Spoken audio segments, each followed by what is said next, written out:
Hello, and welcome to the Gross Minute. I am your host, Kevin Gross.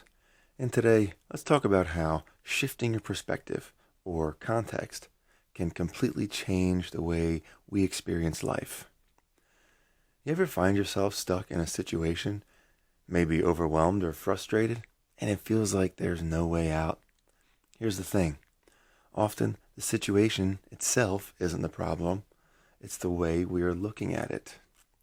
Our context frames everything, and sometimes a small adjustment in how we see things can have a huge impact. That's the beauty of shifting perspective. It gives you fresh eyes. A classic example is the glass half full versus half empty scenario. The glass hasn't changed. The only thing that's different is the context in which you see it. And this shift in perspective can change how we feel, how we act, and even what's possible for us. It's not about pretending things are different than they are. It's about understanding that the same situation can have multiple meanings depending on the context we choose to apply. Let's take failure, for instance. One way of looking at it, failure feels like the end of the road, a dead stop. But if we shift our perspective, that same failure becomes feedback, guiding us to make adjustments and then try again.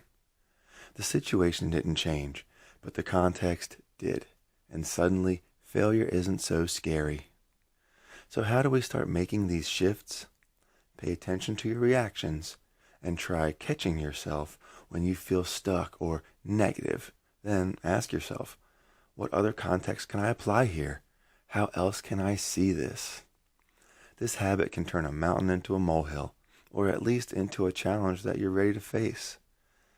There's an old saying, we don't see things as they are, we see them as we are. Our context shapes our experience, and when we intentionally shift it, we open ourselves up to new possibilities. What situation are you looking at today that might benefit from a new perspective? Until next week, my friends, I'm Kevin Gross. Thank you for your time.